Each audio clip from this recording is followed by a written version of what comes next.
That's the goal. And since I have probably about 1 million approximately Cetra triggers, I feel like I should just go ahead and set up as many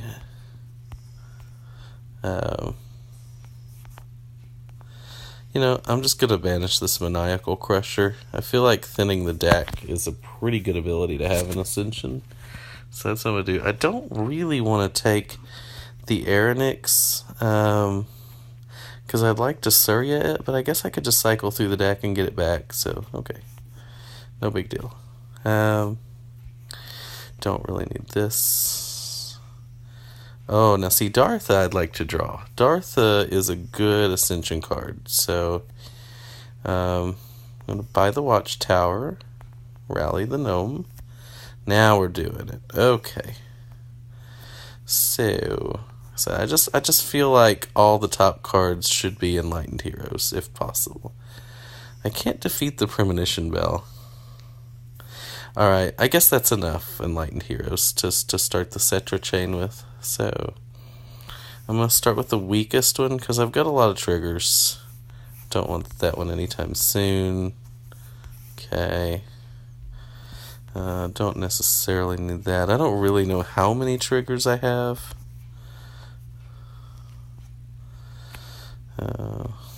The card draw ones, it'd be better if they were first. I'm just going to throw heavy in the mix here for the fun of it. And I'm going to put this on top. Quiet Rally card, get a scripture, defeat a rally monster. Hey, there's that all set. I do want that. So I'll go ahead and put that on top. Put the Ascetic on top. And now I think I'm done Cetraing. So the question here is it an infinite combo? Like, say that I could go on like this forever. Multiple turns in a row, cycling through the deck multiple times. But that to keep it going infinite, I have to skip buying some heavies and mystics when I could have them for free. Is it really infinite if I'm skipping honor that I could get in that way so that I can get more honor later? That's a question. So, maybe not an important question, but it's a question. So I'm going to beat this Sower for approximately 812 honor. Let's see if that's right. No, it was less than 70, unfortunately. Okay, so I'm going to draw some cards. So clearly we're not quite there yet. Now, Premonition Bell is an infinite combo, and, in certain situations. So we might want it. I'll put it into play. I think I'd like to draw some Enlightened Heroes from my discard pile. So I'm going to defeat this guy to get back Borderland Mercenary. And let's buy some more constructs into play, because that's fun. And then, I guess I'll go ahead and Serene Ascetic to draw like a lot more cards. And then,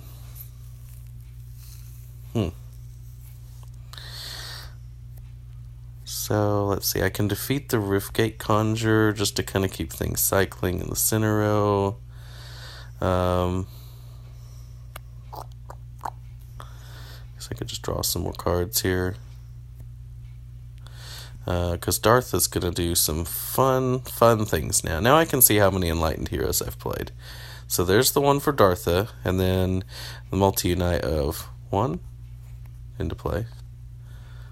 2 for more honor.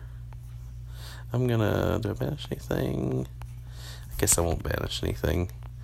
3, 4, 5. Another very handy choose your faction hero. 6.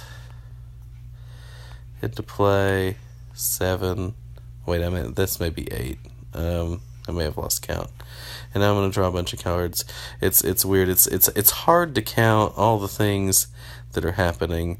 I guess really what we're demonstrating here is that cards like Dartha and Adayu and that's Daybreak is great. Daybreak, I mean, cards like that just break the game open. Like, I don't know. I guess people feel differently about it. I mean, the good thing about it, and Sarah's a friend of mine, you know, we're playing and we play lots of games, and of course they don't usually end like this. Like, you know, these, you know, she doesn't have to sit and watch all this nonsense. If she wants to, she can, you know, later, but not right now. I don't know. It's just, to me, like, the fun of Ascension is that you might just completely go off, and one huge turn like this can happen. And I mean, just the hugest, you know, if that makes sense. Like, just the biggest, baddest turn that you could possibly have. You know, that should be the goal. Obviously, this is a very rare thing, and I know that sometimes when you're trying to play a competitive game, it can be frustrating to be on the other end of this.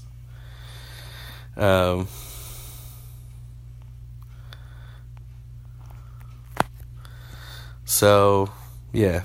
I thought there was like a but. I don't know. I was trying to make a case there.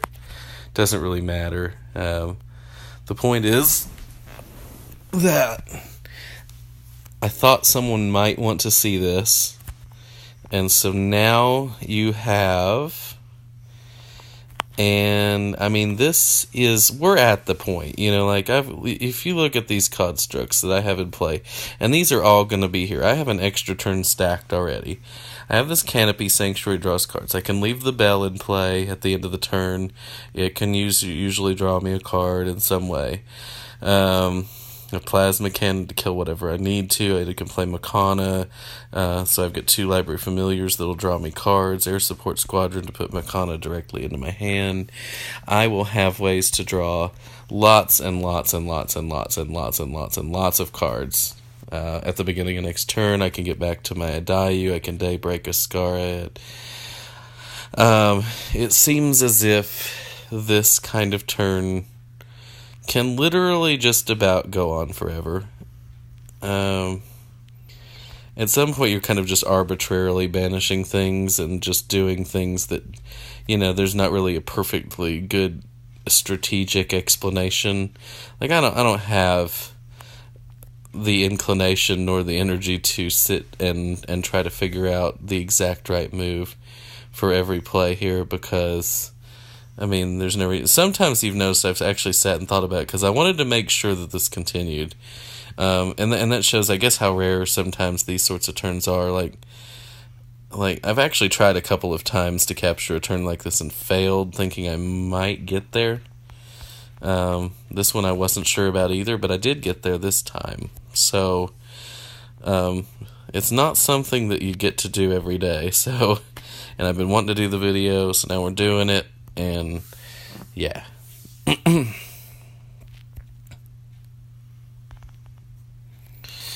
Okay, so back to just commentary here. We've got Sower Betrayal, and Sower Betrayal can gain a significant chunk of honor, I hear. So what I'm going to do here is banish, I guess, I don't really want to banish a Genesis Capsule. I don't really want to banish anything. I'm not going to banish anything. How about that?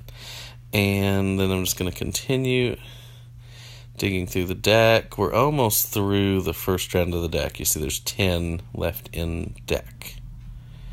57 in the void. I can't bring up the deck, but 10 in deck.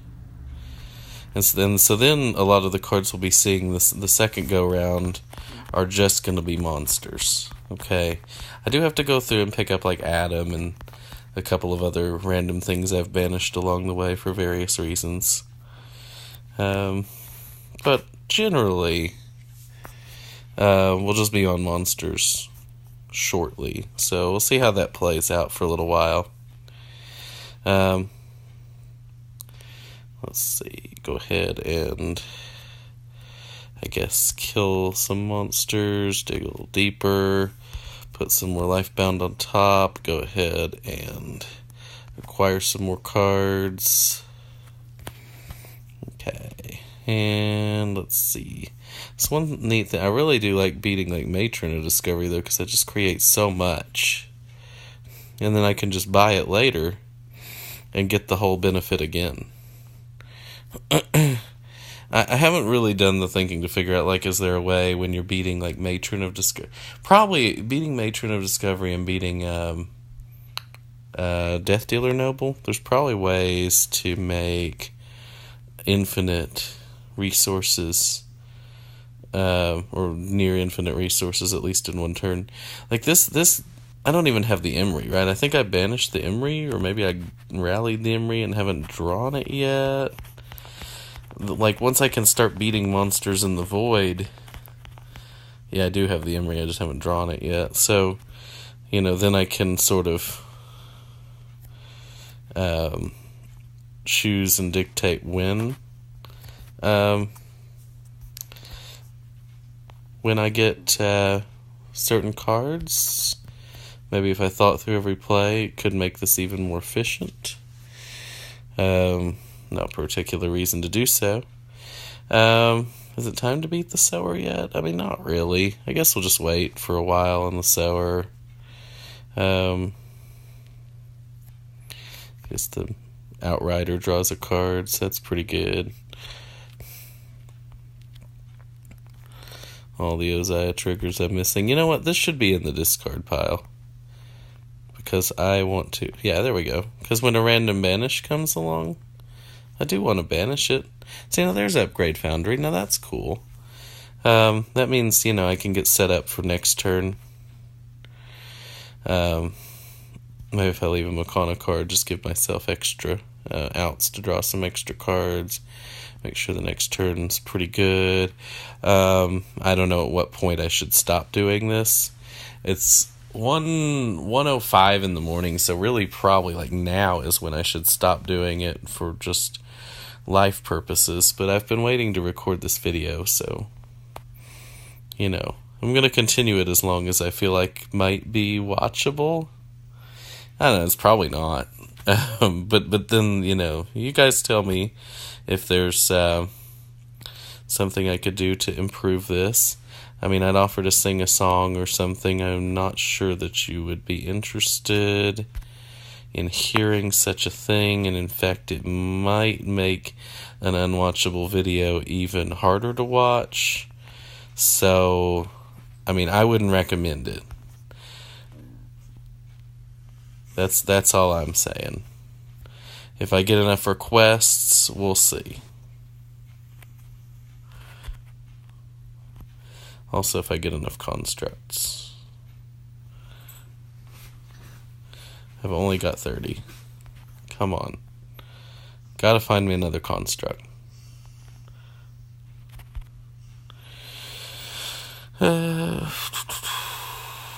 So, Everbloom Click, let's see how much it's worth.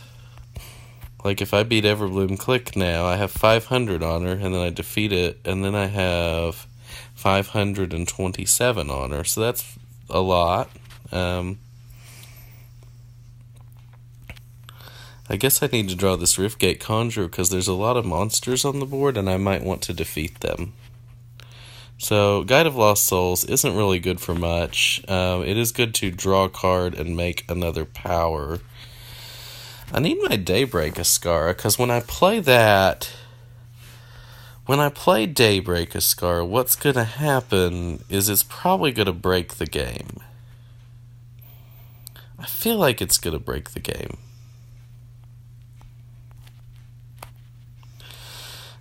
Because, I want to beat this Death Dealer Noble again. I don't want to buy it. Like, it just makes more stuff happen if I beat it.